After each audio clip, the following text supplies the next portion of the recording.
Welcome friends, আমি Sumanta. এরোটেক tutorial চ্যানেলে তোমাদের সকলকে স্বাগত।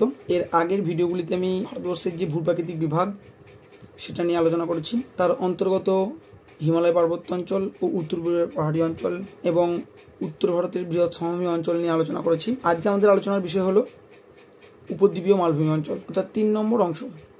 ধীরে ধীরে আমরা পরবর্তী অধ্যায়গুলো নিয়ে আলোচনা করব। সিলেবাস অনেক বড়, তাই ভিডিওটি তোমরা একটু মনোযোগ সহকারে দেখো এবং সঙ্গে থাকা পিডিএফ প্রশ্ন উত্তরগুলি দেখো, তাহলে তোমাদের সিলেবাস কমপ্লিট হয়ে যাবে। পরীক্ষার আগে আমি তোমাদের সিলেবাস এভাবেই কমপ্লিট করে দেবো। ভিডিওটি একটু বড় হবে, তবু তোমরা প্রথম থেকে শেষ পর্যন্ত দেখো পুরো বিষয়টি বুঝতে। যারা আজকে ভিডিওতে নতুন আছো তাদেরকে বলবো ভিডিওটি বা চ্যানেলটি সাবস্ক্রাইব করো এবং পাশে থাকা বেল আইকনটি ক্লিক করো, যাতে পরবর্তীতে তোমরা আপডেট পেয়ে যাও। পাশাপাশি প্র্যাকটিক্যাল শিখতে ও ফিজিক্যাল এডুকেশনের প্রত্যেকটি চ্যাপ্টার ওয়াইজ প্রশ্ন নিয়ে আমি আলোচনা করেছি এবং করছি। সেগুলোও তোমরা ডেসক্রিপশন বক্সে লিঙ্ক দেওয়া থাকবে, অথবা আই বটন থেকে তোমরা প্লেলিস্ট থেকে তোমরা পেয়ে যাবে। ভিডিওর বা চ্যানেলটি তোমাদের ইউজফুল ও হেল্পফুল মনে হলে অবশ্যই একটি লাইক করবে, বন্ধুদের সঙ্গে শেয়ার করবে এবং কোনো প্রশ্ন থাকলে কমেন্ট করতে ভুলো না। চলো আজকের আলোচনায় আসা যাক। তাহলে আজকে আমরা আলোচনা করব উপদ্বীপীয় মালভূমি অঞ্চল। প্রথমেই আছে আমাদের অবস্থান। এই উপদ্বীপীয় মালভূমি অঞ্চলটি, এই যে অংশটি আছে উপদ্বীপীয় মালভূমি অঞ্চল, এই উপদ্বীপীয় মালভূমি অঞ্চলটি কোথায় অবস্থিত? ভারতবর্ষের মধ্যে অবস্থিত। ভারতবর্ষের প্রায় মধ্যভাগ জুড়ে অবস্থান করছে এই অঞ্চলটি। কীরকম দেখতে? প্রায় ত্রিভুজ এর আকৃতি মতো দেখতে। সীমানা কি আছে? এর সীমানা হচ্ছে কোন দিকে কি আছে? এই পূর্ব দিকের এই অংশে, অর্থাৎ এই অংশের মধ্যে রাজমহল পাহাড় আছে, এইদিকে পূর্বঘাট পাহাড় আছে, পশ্চিম দিকে পশ্চিমঘাট পাহাড় আছে বা পার্বত্য অঞ্চল আছে, দক্ষিণে দক্ষিণাত্য পার্বত্য অঞ্চল বা দক্ষিণ ঘাট আছে। এর উত্তর পশ্চিম দিকে আরাবল্লী পর্বত আছে, এখান দিয়ে মহাকাল, মহাদেব, বিন্ধ্য পর্বত আছে। এইটা হচ্ছে তার সীমানা। এই চতুর্দিকে কী কী পার্বত্য অঞ্চল আছে, অবস্থান, সীমানা এবং আকৃতি তোমরা জানতে পারলে। এবার হচ্ছে বিস্তার, অর্থাৎ হচ্ছে এই উপদ্বীপীয় মালভূমি অঞ্চলটি উত্তর থেকে দক্ষিণ দিকে প্রায় 1600 কিলোমিটার লম্বা এবং পূর্ব পশ্চিমে 1400 কিলোমিটার লম্বা। এই অঞ্চলটি প্রায় 16 লক্ষ বর্গ কিলোমিটার এলাকা জুড়ে অবস্থান করছে। 16 লক্ষ বর্গ কিলোমিটার এলাকা জুড়ে, যা ভারতবর্ষের আয়তনের অর্ধেকের থেকে একটু বেশি বা প্রায় অর্ধেক। এই অঞ্চলটা এই দিকের অংশটা বেশি উঁচু, যেদিকে আরাবল্লী পর্বত, পশ্চিমঘাট পর্বতমালা আছে, এদিকটা এই দিক থেকে এই দিকে ঢালু হয়ে গেছে অঞ্চলটা। প্রথম অংশটা জেনে গেলে অবস্থান কি, সীমা, আকৃতি, বিস্তার, ক্ষেত্রফল এবং ঢাল, কোন দিকে কোন দিকে ঢাল। এরপরে আমরা একটা আলোচনা করব এই যে অঞ্চলটা তোমরা দেখলে, সেই অঞ্চলটা উৎপত্তি কিভাবে হয়েছে। বিভিন্ন ভূতাত্ত্বিক যুগে এটার বিভিন্নভাবে উৎপত্তি হয়েছে বলে বিভিন্ন ভূগোলবিদরা মনে করেছেন। প্রথমত হচ্ছে প্রায় আর্কিয়ান যুগে, যখন গন্ডোনা ল্যান্ড ছিল, সেই গন্ডোনা ল্যান্ডে যে মালভূমি তৈরি হয়েছিল, সেই মালভূমির অংশ বিশেষ বলে অনেকে এটাকে মনে করেছেন। অনেকে ভাবছেন এটা ভূয়ালনের ফলে এই যে আমাদের উপদ্বীপীয় মালভূমি অঞ্চলটা সৃষ্টি হয়েছে, এটা বিভিন্ন বেসিন অর্থাৎ সমভূমির মতন আকৃতিযুক্ত হয়ে এটি তৈরি হয়েছে। অনেকে কি মনে করছেন ভারতীয় পাতের পশ্চিম অংশ বসে গিয়ে পশ্চিম দিকের অংশটা আরব সাগর হয়েছে এবং বাকি যে অংশটা উঁচু হয়ে আছে সেটি উপদ্বীপীয় মালভূমির রূপে অবস্থান করছে বা টেবিল ল্যান্ড রূপে অবস্থান করছে। অনেকে মনে করেছেন কার্বনিফেরাস যুগে বারবার ভূয়ালনের ফলে অনেক গ্রস্ত উপত্যকা ও স্তূপ পর্বত সৃষ্টি হওয়ার ফলে মধ্যবর্তী অংশটাতে চারিদিকে উঁচু অংশ থেকে পলি সঞ্চিত হয়ে এই অংশটা সৃষ্টি হয়েছে। আবার অনেকে মনে করছেন বিদার অগ্নুৎপাতের ফলে ধীরে ধীরে লাভা, ম্যাগমা বাইরে বেরিয়ে এসে সঞ্চিত হয়ে ধাপযুক্ত এই মালভূমি অঞ্চলটি বা উপদ্বীপীয় মালভূমি অঞ্চলটি সৃষ্টি করেছে। কেন এটার নাম উপদ্বীপীয় মালভূমি? কারণ এর 3 দিক জল দ্বারা ঘেরা। পশ্চিম দিকটা আরব সাগর আছে, দক্ষিণ দিকে ভারত মহাসাগর আছে এবং পূর্ব দিকে বঙ্গোপসাগর আছে, তাদেরকে উপদ্বীপ বলা হয়। তাই এইভাবে সৃষ্টি হয়েছে বলে মনে করা হচ্ছে। তাহলে এটা হচ্ছে তার উৎপত্তি। বিভাগ, এই দাক্ষিণাত্য মালভূমি অঞ্চলটাকে বা উপদ্বীপীয় মালভূমি অঞ্চলটাকে 3টে অংশে ভাগ করা হয়। একটা দাক্ষিণাত্য মালভূমি অঞ্চল, একটা মধ্য ভারতের উচ্চভূমি অঞ্চল, একটা পূর্ব ভারতের উচ্চভূমি অঞ্চল। তাহলে এটাকে 3টে ভাগে ভাগ করা হয় এবং উৎপত্তি এটা সম্পর্কে তোমরা জেনে নিলে। এরপর আমরা প্রত্যেকটা ভাগ সম্পর্কে পড়ব এবং অল্প বিস্তর জেনে নেবো সেখানকার গুরুত্বপূর্ণ বিষয়গুলি কী কী। এরপর আমরা প্রথমেই চলে আসবো দাক্ষিণাত্য মালভূমি অঞ্চল। দাক্ষিণাত্য মালভূমি অঞ্চলটা যদি আসি, আমরা কি দেখতে পাবো? দাক্ষিণাত্য মালভূমি অঞ্চলটা দেখো, ছবির সঙ্গে তোমাদের দেখায় একটু। দেখো এই যে এই অংশটা হচ্ছে আমাদের উপদ্বীপীয় মালভূমি অঞ্চলটা, পুরো অংশটা। এই দাক্ষিণাত্য মালভূমি অঞ্চলটার মধ্যে কতগুলো ভাগ আছে। একটা হচ্ছে কি, প্রথমে হচ্ছে কী পাহাড় আছে এখানে। দেখো এই পশ্চিমঘাট পার্বত্য অঞ্চল, বা এটার নাম হচ্ছে সহ্যাদ্রি। এইদিকের অংশটা এই ব্লু সবুজ কালারের অংশটা তোমরা দেখে নাও। এইখানে আছে নীলগিরি পার্বত্য অঞ্চল, এই অংশটা। এখানে আছে দাক্ষিণাত্য পার্বত্য অঞ্চল, এই অংশটা। এইদিকে দেখো অ্যাশ কালারের, এটা হচ্ছে পূর্বঘাট পার্বত্য অঞ্চল বা মলয়াদ্রি। আর উপর দিকে অংশটা হচ্ছে এই যে ব্রাউন কালার অংশটা হচ্ছে সাতপুরা।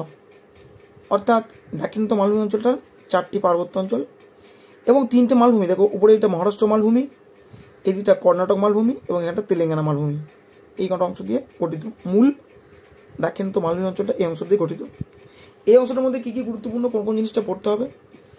পশ্চিমঘাট পার্বত্য অঞ্চলের নাম হচ্ছে কি সহ্যাদ্রি, যার উল্লেখযোগ্য সিংহের নাম হচ্ছে কি ভাবুলমালা।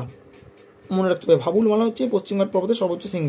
এইখানে 3টে গিরিপথ আছে। একটা হচ্ছে থলঘাট হচ্ছে কী কার মধ্যে, মুম্বাই আর নাসিকের মধ্যে। তারপরে হচ্ছে ভোরঘাট, এটা মুম্বাই আর পুনের মধ্যে। আর হচ্ছে পালঘাট, এটা তামিলনাড়ু আর কেরালার মধ্যে আছে। এই যে পশ্চিমঘাট পার্বত্য অঞ্চলটা, এটা একটা হটস্পট, অর্থাৎ জীববৈচিত্র্যের সমৃদ্ধ অঞ্চল, যেটা কারা বলেছে ওয়ার্ল্ড হেরিটেজ সাইট নামেও পরিচিত। এটা একটা ওয়ার্ল্ড হেরিটেজ সাইট নামেও পরিচিত। এই অংশের মধ্যে আরেকটা পার্বত্য অঞ্চল আমরা পেলাম কি নীলগিরি, যেটা নীল কুরুঞ্জি ফুল ফোটে। 12 বছর অন্তর নীল রঙের কুরুঞ্জি ফুল ফোটে।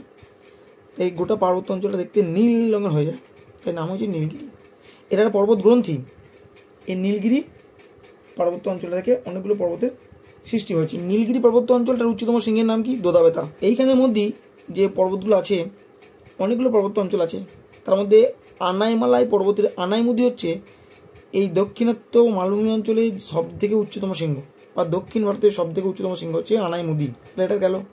পূর্বঘাট পার্বত্য অঞ্চল, পূর্বঘাটের অপর নাম হচ্ছে কি মালয়াদ্রি। এখানকার সর্বোচ্চ শৃঙ্গের নাম কি, জিন্দাগাদা। এটার নাম কি জিন্দাগাটা। ছবির সঙ্গে তোমাদের দেখিয়েছি পূর্ব দিকে অংশটা। আরেকটা যে সাতপুরা পার্বত্য অঞ্চল। এই সাতপুরা পার্বত্য অঞ্চলটা কি নর্মদা এবং তাপ্তি এই দুইয়ের মধ্যবর্তী অংশ অবস্থিত। নর্মদা নদী আর তাপ্তি নদী তাদের মাঝামাঝি অবস্থিত হচ্ছে এই অঞ্চলটা। এই অঞ্চলটার অনেকগুলো পার্বত্য অঞ্চল আছে। সাতপুরা পার্বত্য অঞ্চলটা অনেকগুলো পর্বত নিয়ে গঠিত। পশ্চিম দিকটার নাম কি গইলগড়, মধ্যভাগের নাম কি মহাদেব, আর পূর্ব দিকের নাম কি মহাকাল। এইগুলোর মধ্যে উচ্চতম জায়গার নাম কি ধূপগড়। তাহলে এইটা হচ্ছে আমাদের পার্বত্য অঞ্চল, এই দাক্ষিণাত্য মালভূমি। দাক্ষিণাত্য মালভূমির আমরা কয়েকটা মালভূমির নাম পড়েছিলাম। মহারাষ্ট্র হচ্ছে মহারাষ্ট্র রাজ্যটাকে নিয়ে গড়ে উঠেছে। এখানে মালভূমিটাকে ডেকান ট্রাপ বলা হয়। ডেকান কথা মানে কি, ধাপ। ডেকান কথা শব্দ হচ্ছে কি দক্ষিণ দিক, আর ট্রাপ কথার অর্থ ধাপ। সিঁড়ির বা ধাপের মতো তৈরি হয়েছে এই জায়গাটা। তোমার সঙ্গে ছবি সহ আলোচনা করছি। এই অংশে গুরুত্বপূর্ণ যে মৃত্তিকা সৃষ্টি হচ্ছে সেটার নাম হচ্ছে রেগুর মৃত্তিকা। দ্বিতীয় মালভূমি হচ্ছে কর্ণাটক মালভূমি। কর্ণাটক মালভূমিটা কি, এটা কর্ণাটক রাজ্যটা জুড়ে অবস্থিত। এই মালভূমিটা এক প্রকার ব্যবচ্ছিন্ন মালভূমি, বিভিন্ন নদী দ্বারা ব্যবচ্ছিন্ন হয়েছে। দেখো এই মালভূমির, এই যে কর্ণাটক মালভূমি, দেখো তোমার সঙ্গে ছবিটা শেয়ার করছি। এই মালভূমির দুটো অংশ, এই যে পুরো ব্লু কালারের এই মালভূমিটার এই পশ্চিম দিকের অংশটাকে বলেছে মালনাদ, আর পূর্ব দিকের অংশটা হচ্ছে ময়দান। যে যে অংশগুলো খুব গুরুত্বপূর্ণ সেগুলো তোমাদের সঙ্গে আমি ছবি সহ আলোচনা করে দিচ্ছি।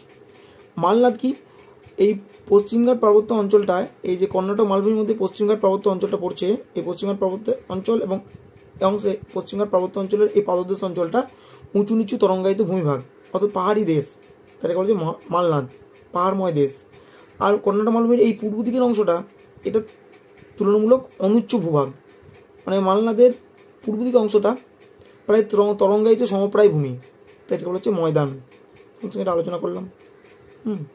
এই কর্ণাটক মালভূমি আবার দক্ষিণ ভারতে মহীশূর মালভূমি নামেও পরিচিত। তাহলে হচ্ছে তোমাদের এই অংশের মধ্যে গুরুত্বপূর্ণ, তো এটা আলোচনা করলাম। আর হচ্ছে তেলেঙ্গানা মালভূমি। এটা তেলেঙ্গানা যে রাজ্যটা আছে, নতুন নবগঠিত রাজ্য, সেই তেলেঙ্গানা রাজ্যে অবস্থিত, তেলেঙ্গানা মালভূমি নামে পরিচিত। তাহলে এটাই হচ্ছে আমাদের দাক্ষিণাত্য মালভূমির বিভিন্ন গুরুত্বপূর্ণ অংশগুলো নিয়ে আমরা আলোচনা করলাম। কোন কোন জায়গাগুলো মনে রাখতে হবে সেগুলো আলোচনা করলাম। এরপর আমরা আলোচনা করবো, দেখো মধ্য ভারতের উচ্চভূমি। মধ্য ভারতের উচ্চভূমির মধ্যে কোন কোন অংশগুলো গুরুত্বপূর্ণ সেটা দেখো এই ছবির সঙ্গে তোমরা দেখে নাও, ছবির সঙ্গে বুঝতে পারবে। প্রথমটি হচ্ছে মধ্য ভারতের উচ্চভূমির মধ্যে হচ্ছে আরাবল্লী পর্বত। দেখো এই অংশটা, এই যে অংশটা হচ্ছে আরাবল্লী পর্বত, যার উচ্চতম শৃঙ্গের নাম হচ্ছে গুরু শিখর। এটা ভারত তথা গোটা পৃথিবীর প্রাচীনতম ভঙ্গিল পর্বত। এর পূর্ব দিকে আছে কি মারওয়ার উচ্চভূমি। এদিকে এখানে বাঁশ বলে একটা নদী আছে, তারপর চম্বল আছে, বাঁশ আছে, এই সমস্ত নদী দ্বারা ক্ষয়প্রাপ্ত হয়ে সৃষ্টি হয়েছে।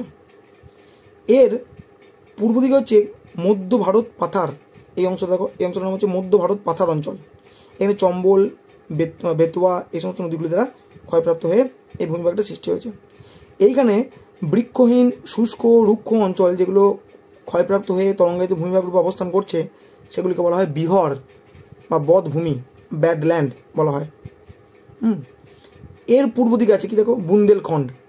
এর পূর্ব দিকে আছে বুন্দেলখণ্ড, এর উপর দিয়ে প্রবাহিত হচ্ছে কেন নদী। এই বুন্দেলখণ্ড একটি মালভূমি, ব্যবচ্ছিন্ন মালভূমি, নদী দ্বারা ব্যবচ্ছিন্ন হয়েছে। ছবি সহ তোমরা পড়ো তাহলে দেখো বুঝতে পারবে।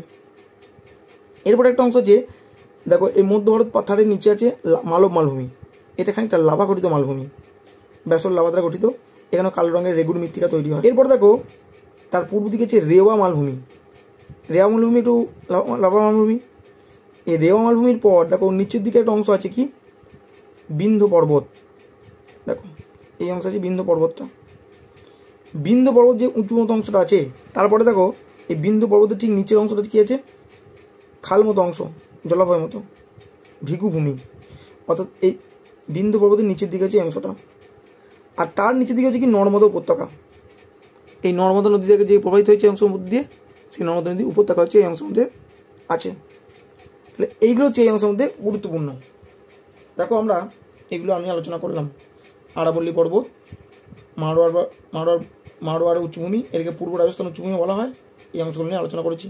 এই বিন্ধ্য হচ্ছে আমাদের ভারতবর্ষের উত্তর এবং দক্ষিণ দিকে জলবিভাজিকা, অর্থাৎ উপর দিক থেকে আমরা কি বলি নর্থ, মানে যে দিক থেকে সাউথ, এর মাঝে জলবিভাজিকা রূপে কাজ করে। এরপর দেখো পূর্ব দিকের অংশটা, এটা পূর্ব ভারতের উচ্চভূমি নামে পরিচিত। সেই অংশের মধ্যে কী কী আছে, এইদিকে আমরা দেখো মধ্য ভারতের উচ্চভূমিটা যেখানে শেষ করলাম, তারপরেই হচ্ছে কি বাগেলখণ্ড। প্রথমে হচ্ছে দেখো বাগেলখণ্ড মালভূমি, এই অংশটা আছে বাগেলখণ্ড। এখানে চুনা পাথর, বেলে পাথর এগুলো আছে, তারপর সোন নদী আছে, মহানদী আছে এই অংশের মধ্যে দিয়ে এই অংশটা। বাগেলখণ্ডের অংশে রামগড় বলে একটা পাহাড় আছে, এটা সংস্কৃতিতে তোমরা পড়ে থাকবে। এরপর ডান দিকে অংশটা হচ্ছে ছোটনাগপুর মালভূমি। এই ছোটনাগপুর মালভূমির সবথেকে উচ্চতম শৃঙ্গের নাম কি, পরেশনাথ পাহাড়। অনেকে এটা পিকনিক করতে যায়। এই ছোটনাগপুর মালভূমিটা আমাদের ভারতের খনিজ ভাণ্ডার নামে পরিচিত, মানে এমন কোনো খনিজ নাই যেখানে পাওয়া যায় না। এই ছোটনাগপুর মালভূমি অঞ্চলের উপরটায় অনেক উঁচু নিচু তরঙ্গায়িত ভূমিভাগ তৈরি হয়েছে, যেটাকে পাট বলা হয়, পাট অঞ্চল। এর ঠিক নিচের অংশে দেখো গড়জাট অঞ্চল। এই গড়জাট অঞ্চলটিও গুরুত্বপূর্ণ একটি অঞ্চল। এই অংশটি ঠিক আমাদের ওই বিহার, ঝাড়খণ্ড, উড়িষ্যা এগুলোর অংশের মধ্যে পড়ে গড়জাট অঞ্চল। এটা জঙ্গলযুক্ত অঞ্চল। ঠিক তার নিচেই আছে মহানদী অববাহিকা, এখানে মহানদী প্রবাহিত হয়েছে, সেই মহানদী অঞ্চলকে কেন্দ্র করে মহানদী অববাহিকা গড়ে উঠেছে।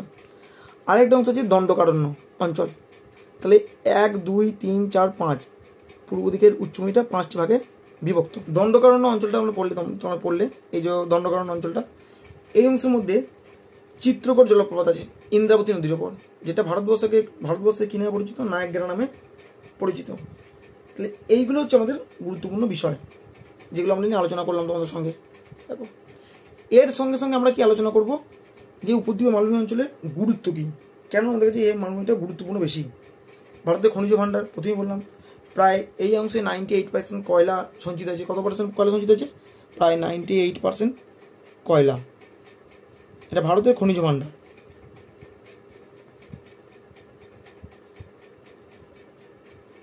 সমস্ত রকম খনিজ পদার্থ পাওয়া যায় এখান থেকে।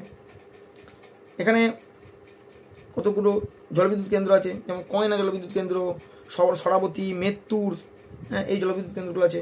উল্লেখযোগ্য শহর আছে কি, আরাবল্লী পর্বতের আবু পাহাড়, পাঁচমারি, উটি, গুরুত্বপূর্ণ পাহাড়। এই ছিল আজকের আলোচনা। আজকে এ পর্যন্তই। সঙ্গে থাকার জন্য ধন্যবাদ। ভালো থাকবে, সুস্থ থাকবে।